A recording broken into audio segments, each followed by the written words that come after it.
ठीक है, टॉपिक है mobility of the charge carriers.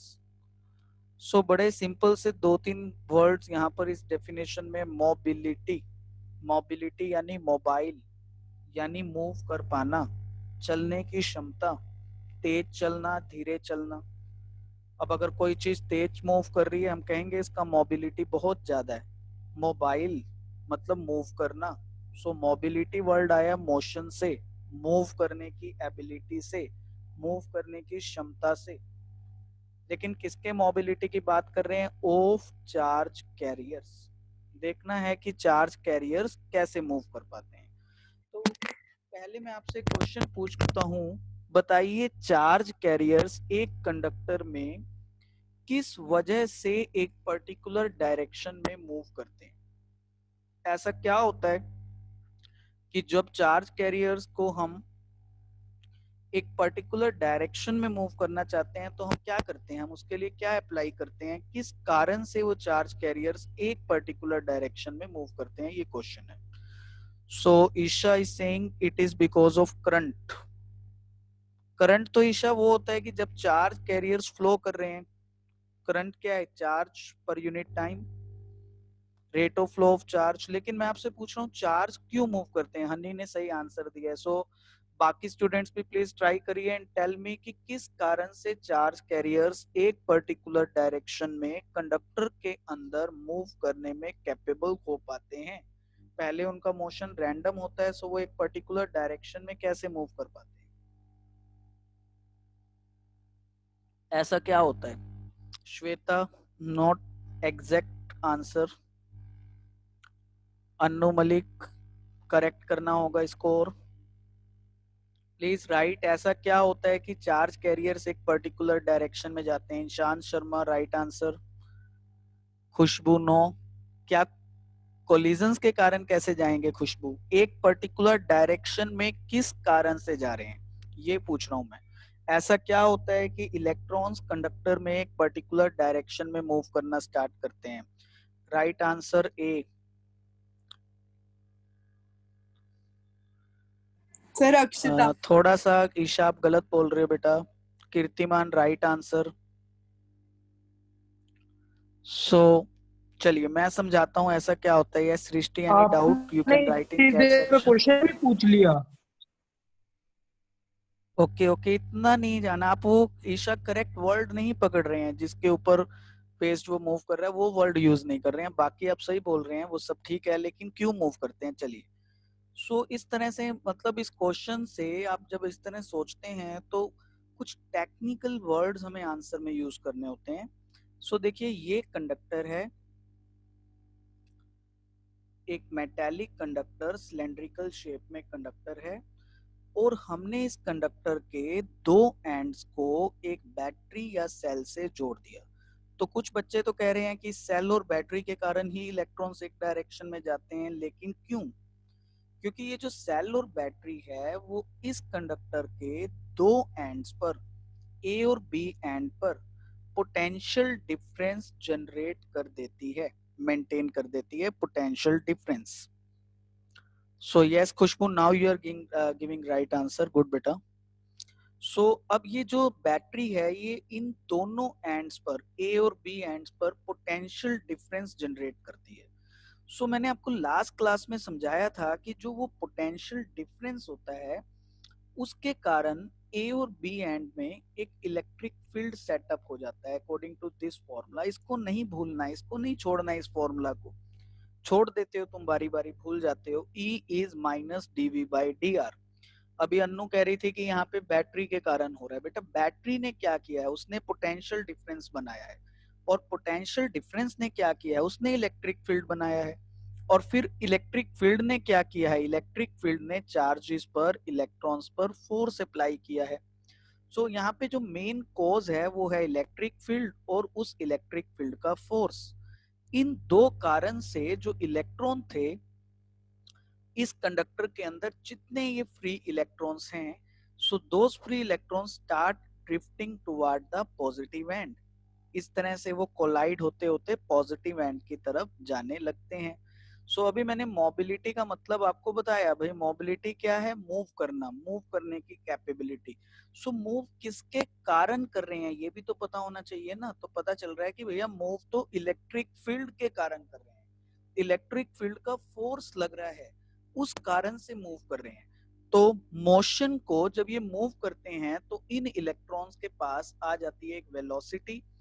उस वेलोसिटी को हम कहते हैं ड्रिफ्ट वेलोसिटी। वी ड्रिफ्ट से उसे हम शो करते हैं और इसको कहते हैं हम ड्रिफ्ट वेलोसिटी। ठीक है, ड्रिफ्ट वेलोसिटी।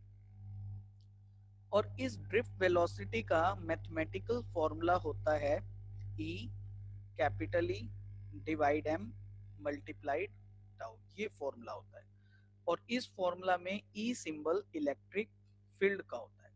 तो भैया ये सारी बात तो मैं बता रहा हूँ भैया, ये मोबिलिटी क्या है फिर? सो मोबिलिटी का मतलब बड़ा सिंपल है। मोबिलिटी है कि कितना ड्रिफ्ट वेलोसिटी इलेक्ट्रॉन्स अचीव करेंगे। Drift velocity acquired by the electrons यानी charge particles, acquired by charge particles due to unit electric field. Hello hello, हाँ जी, हाँ जी, पढ़ रहे हैं। मोबिलिटी है कि कितना इलेक्ट्रॉन्स के पास ड्रिफ्ट वेलोसिटी आएगा, acquired by the electrons by applying, bye applying unit electric field, bye applying unit electric field. ठीक है, कि कितना उन्होंने ड्रिफ्ट वेलोसिटी एक्वायर किया जब हमने उन पर 1 यूनिट इलेक्ट्रिक फील्ड अप्लाई किया। सो मान लीजिए ई इलेक्ट्रिक फील्ड से इलेक्ट्रॉन्स ने total VD drift velocity acquire किया, तो 1 इलेक्ट्रिक फील्ड से वो एक्वायर करेंगे वीडी डिवाइडेड ई। ये ड्रिफ्ट वेलोसिटी वो एक्वायर कर लेंगे। और इस ड्रिफ्ट वेलोसिटी को मोबिलिटी कहते हैं, जिसका साइन म्यू होता है। सो यहाँ मोबिलिटी हो जाएगा drift velocity divide electric field. अब ड्रिफ्ट वेलोसिटी की वैल्यू मैं इक्वेशन 1 से यहाँ पुट कर देता हूँ। सो ये देखिए कि मैंने यहाँ पर इक्वेशन 1 से पुट कर दिया, तो ई से ई यहाँ पे कैंसिल हो जाएगा और ये मेरे पास ई टाउ बाई एम आ जाएगा। ये ड्रिफ्ट वेलोसिटी होगी। सो मैं यहाँ पे कह सकता हूँ drift velocity is equal to E tau divide M. ये एक्सप्रेशन है ड्रिफ्ट वेलोसिटी पर यूनिट इलेक्ट्रिक फील्ड का, जिसको हम मोबिलिटी कहते हैं और यहाँ हम वी डी बाई ई लिख देते हैं। सो ये हमारे पास फाइनली मोबिलिटी का एक्सप्रेशन आया। देखिए अब क्वेश्चन कैसा आपके पास आएगा ये मेन डिपेंड करता है। देखिए बोर्ड में हर स्टूडेंट पढ़कर जाता है, कौन ऐसा स्टूडेंट होगा जो अपनी तरफ से मेहनत नहीं करता, हार्ड वर्क नहीं करता। हर स्टूडेंट वर्क करता है और अच्छे मार्क्स अचीव करना चाहता है। लेकिन कॉन्सेप्ट उसने कितना समझा है या टीचर ने उसे कितना कॉन्सेप्ट समझाया है, किस लेवल पर समझाया है, ये बड़ा डिपेंडेंट है। अब कोई ऐसा नहीं होता है कि हमें फिजिक्स में बहुत ही हायर अच्छे अच्छे डिफिकल्ट क्वेश्चंस करने हैं, हमें किसी बुक में से बहुत प्रॉब्लम्स ट्राई करनी है तब हमें बहुत नॉलेज आएगी। नहीं, हमें किसी भी एक कॉन्सेप्ट को बड़े ढंग से और बड़े बेसिकली समझना है। सो आप इस कॉन्सेप्ट को कितना समझे तो उसको मैं एक क्वेश्चन से टेस्ट करने वाला हूँ। आपका काम है मुझे आंसर देना इस क्वेश्चन का और मुझे पता चलेगा कि आप मेरी बात को कितना समझ रहे हैं। सो मेरा क्वेश्चन है why charges moves, या मैं इस क्वेश्चन को कहता हूं how we can accelerate any charge particle, how we can accelerate any charge particle. So I request every student present in the class to write answer in the chat section. How we can accelerate charge any charge particle. आपके answer से मुझे idea होगा आप किस level पे समझ रहे हैं कॉन्सेप्ट को।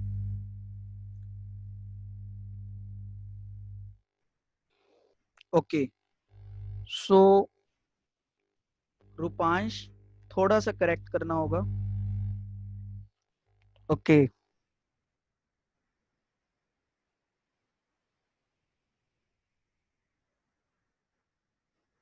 हनी, नॉट करेक्ट आंसर बेटा।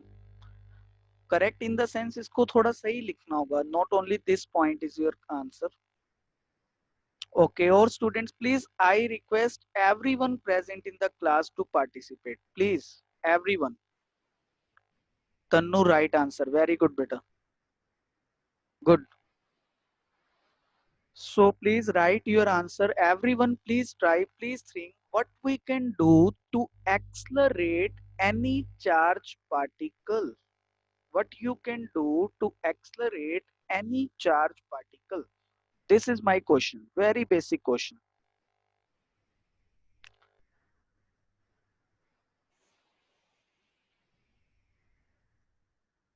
Okay, चलिए देखिए, अब कुछ बच्चे कहाँ पर गलत हैं, मतलब उनके माइंड में क्या चल रहा है, मैं आपको बताता हूँ कि आपके क्या क्या आंसर्स हैं और आपको क्या आंसर देना चाहिए था। आपको इस क्वेश्चन के आंसर में बिल्कुल एक वर्ड लिखना है, वो है by keeping charges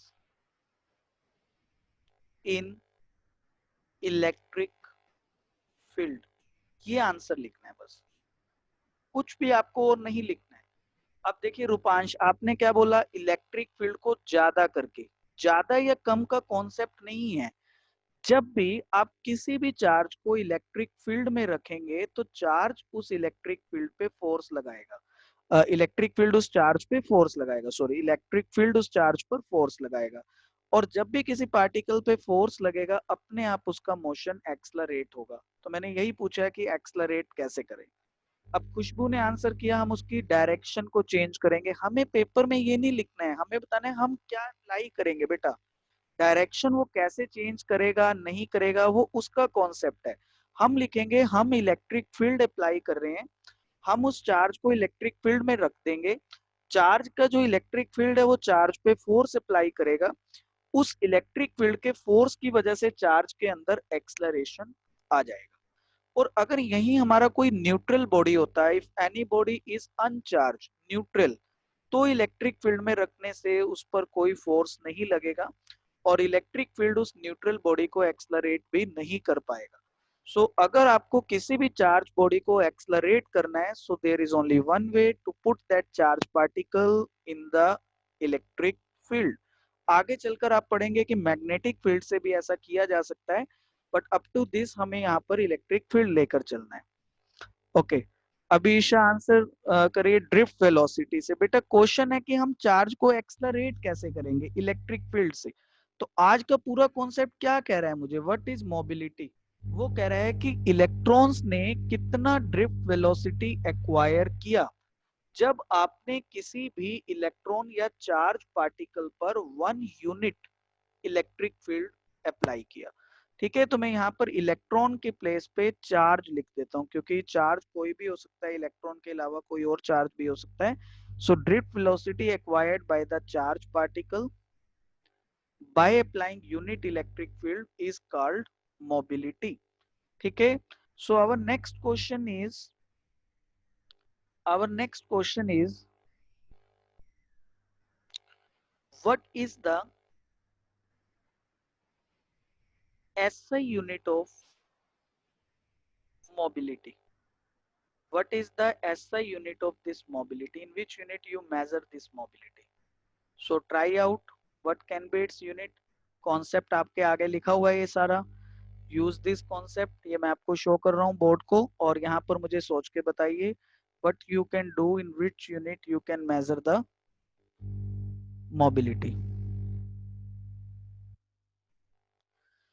Isha, you are saying कि फोर्स लगेगा पार्टिकल पे तभी चार्ज मूव करेगा। You are correct, definitely force लगेगा तभी चार्ज पार्टिकल मूव नहीं कहेंगे, कहेंगे तभी वो चार्ज एक्सलरेट करेगा। क्योंकि 11th क्लास की फिजिक्स में आप बेटा पढ़कर आए हो कि अगर किसी बॉडी पर फोर्स नहीं लग रहा है तो भी वो बॉडी मूव हो सकता है, यूनिफॉर्म मोशन में हो सकता है, न्यूटन्स लॉ में आपने पढ़ा होगा। लेकिन अगर आप किसी पार्टिकल पर फोर्स लगा रहे हो तो डेफिनेटली वो पार्टिकल एक्सलरेट करेगा। लेकिन किसी भी चार्ज पे फोर्स कैसे लगता है, अगर मैं आपको कहूं कि भैया इलेक्ट्रॉन पे फोर्स लगाना है, इलेक्ट्रॉन तो दिखता नहीं है, इतना छोटा पार्टिकल है, कैसे उस पे फोर्स लगाएंगे। हम उस इलेक्ट्रॉन को, उस चार्ज पार्टिकल को इलेक्ट्रिक फील्ड में रखेंगे और इलेक्ट्रिक फील्ड उस पर फोर्स लगाएगा और उस फोर्स से वो एक्सलरेट करेगा। सो हमारा आंसर होगा keeping the charge particle in the electric field. और जब वो चार्ज पार्टिकल एक्सलरेट होगा, मूव करेगा, तो वो one value, one unit electric field apply करने से जितनी ड्रिफ्ट स्पीड एक्वायर कर लेगा, जितनी ड्रिफ्ट स्पीड अचीव कर लेगा, उस ड्रिफ्ट स्पीड को mobility of the charge particle कहा जाता है। ठीक है, mobility of the charge particle कह सकते हैं उसको हम। सो अब देखिए आगे हम इसकी यूनिट पर बात कर रहे हैं, तो कुछ बच्चे इसका आंसर दे रहे हैं, बिल्कुल करेक्ट उनका आंसर आ रहा है। सो ड्रिफ्ट स्पीड, मोबिलिटी का साइन है म्यू, उसका फॉर्मूला है drift speed divide electric field. अब स्पीड की यूनिट तो मीटर बाय सेकंड होती है और इलेक्ट्रिक फील्ड की यूनिट न्यूटन बाय कूलाम होती है, या वोल्ट बाय मीटर होती है। सो यहाँ पर हमारे पास आ जाता है metre coulomb second and newton. और आप ये भी यूज कर सकते हो मीटर पर सेकंड, वोल्ट पर मीटर। और वोल्ट पर मीटर यूज करेंगे तो यहाँ मीटर स्क्वायर वोल्ट सेकंड, कुछ इस तरह से कुछ उसकी यूनिट्स बन जाती हैं। ठीक है, ओके। सो चलिए अब नेक्स्ट क्वेश्चन हम थोड़ा सा और क्वेश्चन को माउल्ड करके, चेंज करके पूछने की कोशिश करते हैं। क्वेश्चन है अब हमारा, on what factors, on what factors does mobility depends, on what factor does the mobility depends, कि मोबिलिटी, किसी चार्ज कैरियर की मोबिलिटी किन फैक्टर्स पर डिपेंडेंट है। सो ये देखिए मैं कॉन्सेप्ट आपके आगे निकाल देता हूं ताकि आप देख सकें और सोच समझ के मुझे आंसर दे सकें। ठीक है, तो ये आप सोचिए और मुझे बताइए कि मोबिलिटी किन फैक्टर्स पर डिपेंडेंट होती है। Okay Isha, good answer. Rupansh, correct answer.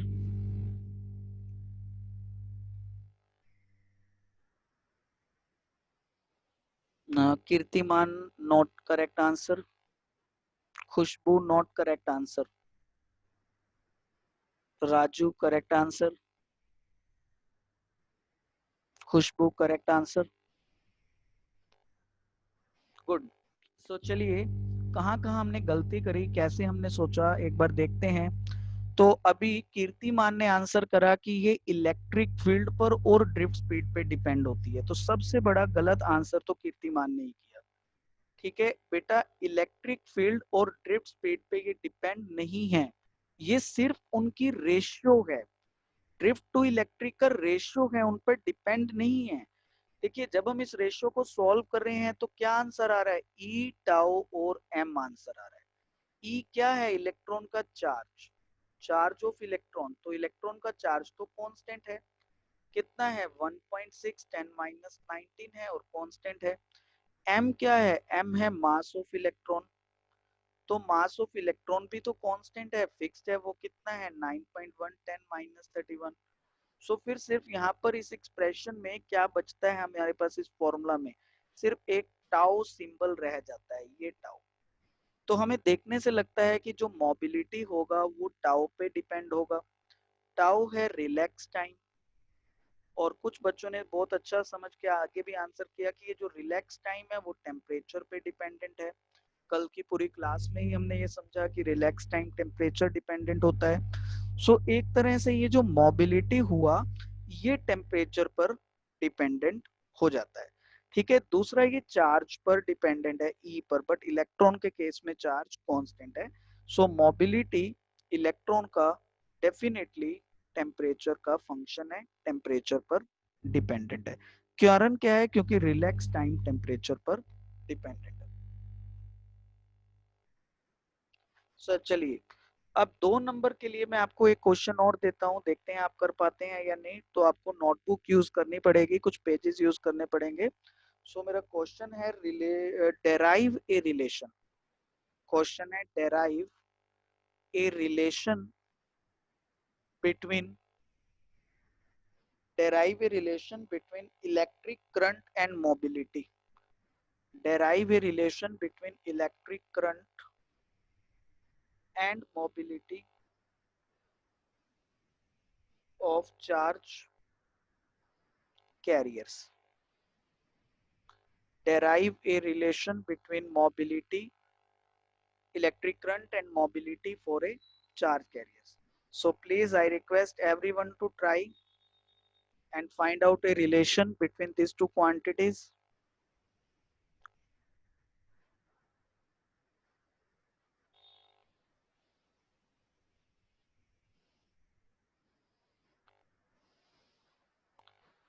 ठीक है, बहुत ही इजी है इसे डेराइव करना, और ये इंपॉर्टेंट क्वेश्चन यहाँ बन जाता है 2 नंबर के लिए, for 2 marks it can be asked in CBSE.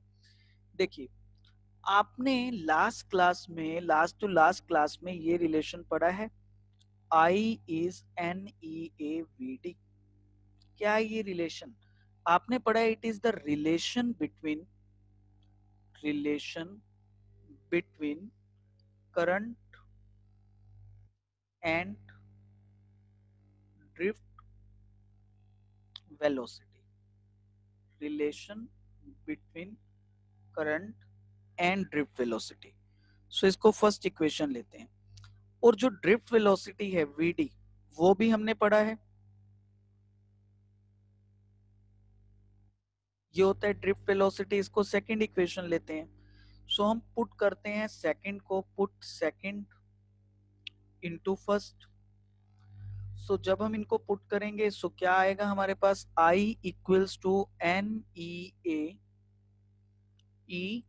Capital E M tau, ये आ जाएगा।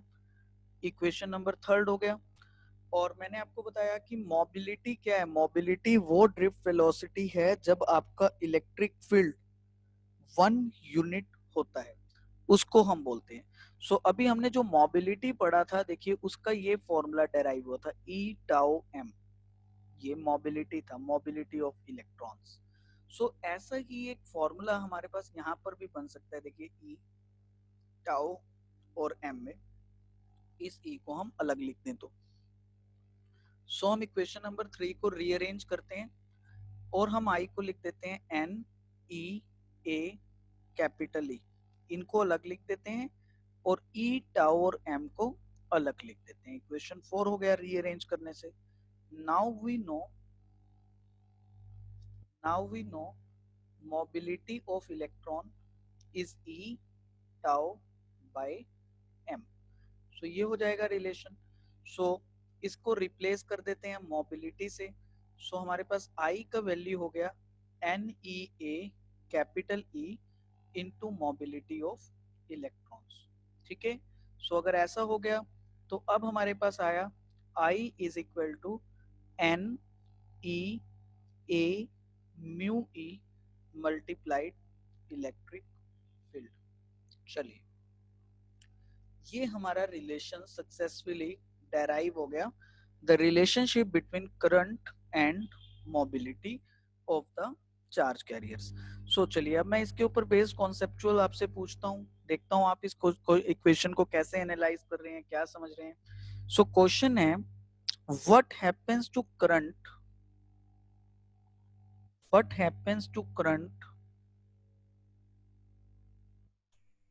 इन a conductor if we double the mobility of charge carriers. If we double the mobility of charge carriers, then what happens to the electric current? So क्या answer आप देंगे इस question में? आपका answer आ रहा है, वेरी गुड, राजू ने right derive किया था मेरे से पहले ही, वेरी गुड। ईशा की डेरिवेशन भी ठीक थी, गुड बेटा। सो ठीक है, ईशा की करेक्ट डेरिवेशन थी, राजू की सही थी। सो अब ये कॉन्सेप्चुअल क्वेश्चन मैंने आपको दिया है, what happens to current in the conductor if we double the mobility of charge carriers. So Ishan Sharma correct answer, very good बेटा, गुड। कि आपका जो करंट है वो डबल हो जाएगा, बिल्कुल सिंपल है ये, कि अगर हम इस इक्वेशन को देखें तो हमारे पास आ रहा है I is equal to I can write here I equals to N E A capital E और म्यू ई। सो यहाँ जो मेरा करंट है वो ड्रिफ्ट वेलोसिटी से डायरेक्टली डिपेंडेंट है, सॉरी मोबिलिटी पे डायरेक्टली डिपेंडेंट है। सो अगर मैंने किसी तरह से भी मोबिलिटी को डबल किया सो करंट भी डबल हो जाएगा। So I can say if we double mobility then drift velocity then current becomes double। Current भी यहाँ पर डबल हो जाएगा अगर हमने मोबिलिटी को डबल कर दिया है। Okay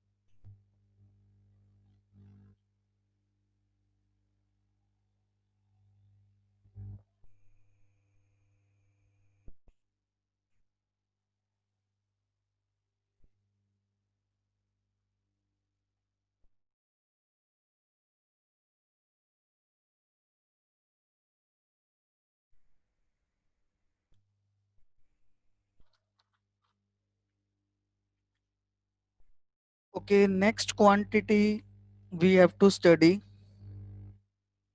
is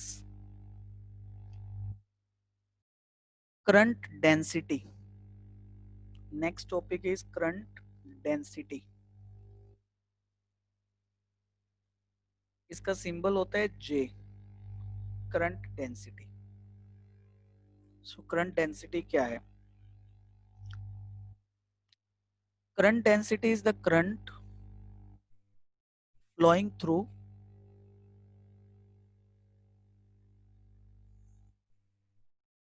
unit area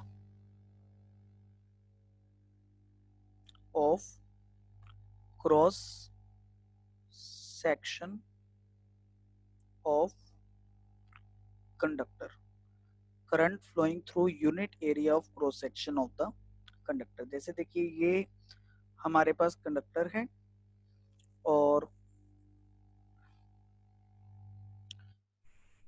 conductor से नॉर्मली उसके एरिया ऑफ क्रॉस सेक्शन से नॉर्मली यहाँ पे कितना करंट फ्लो करेगा, पास होगा। अगर ये जो आपका एरिया ऑफ क्रॉस सेक्शन है वो 1 मीटर स्क्वायर है तो 1 मीटर स्क्वायर है, सो यहाँ से कितना करंट पास होगा पर यूनिट एरिया, उस करंट को हम करंट डेंसिटी सिंपली कह सकते हैं। सो देखिए अगर मैं मैथमेटिकली कहूं कि मान लीजिए कि ए एरिया में से, A area of cross section से I amount of current pass हो रहा है, so 1 area of cross section से I divided A amount of current pass होगा।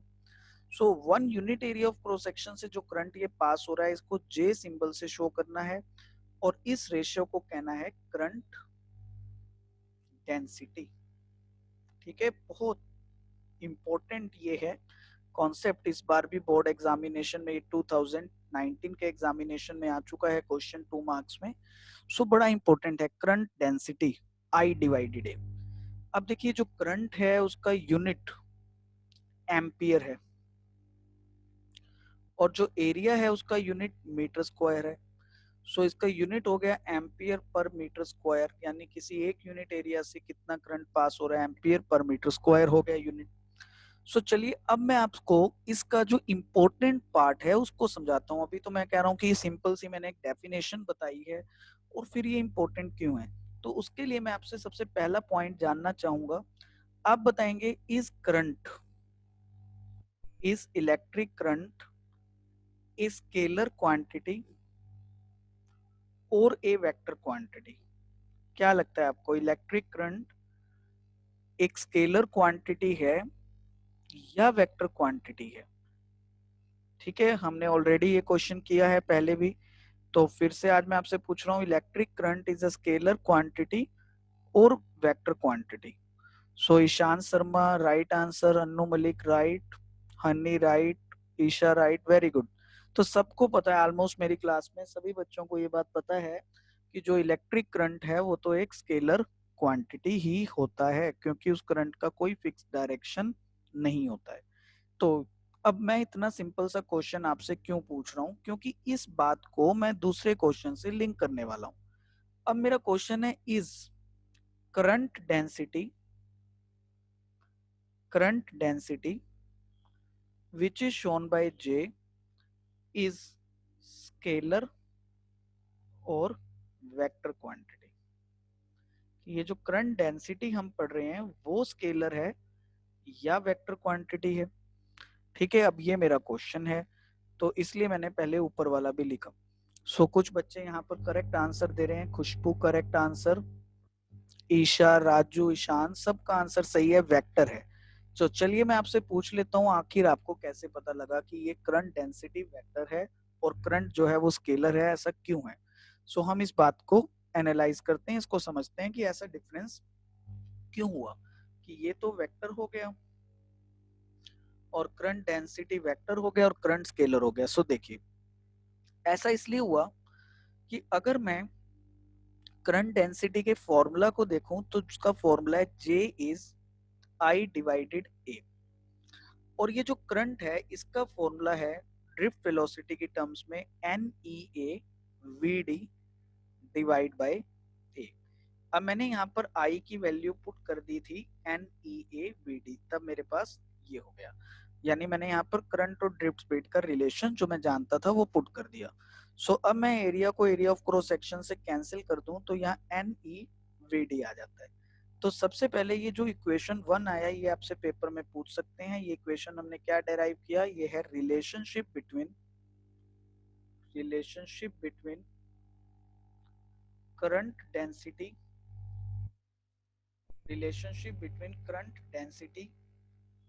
And drift velocity. Relationship between current density and drift velocity. तो चलिए अब हम ड्रिफ्ट वेलोसिटी को भी पुट कर देते हैं। हमें पता है ड्रिफ्ट वेलोसिटी का इक्वेशन है E capital E small m tau. तो इसको हम फर्स्ट इक्वेशन में पुट कर देते हैं तो हमारा जो करंट डेंसिटी है वो NE E capital E m tau कुछ इस तरह से बन जाता है, यानी कि इस J की वैल्यू हो जाती है NE square tau m into electric field. So अब हमारे को कुछ कुछ बात समझ आने लगती है। देखिए, ये जो इक्वेशन नंबर 3 मैंने डेराइव कर लिया, इस 3 इक्वेशन में right hand side electric field है और इलेक्ट्रिक फील्ड एक वेक्टर क्वांटिटी है। तो लेफ्ट हैंड साइड में जो J है उसको भी वेक्टर क्वांटिटी होना पड़ेगा, क्योंकि एक वेक्टर क्वांटिटी वेक्टर के ही इक्वल हो सकती है। सो ये करंट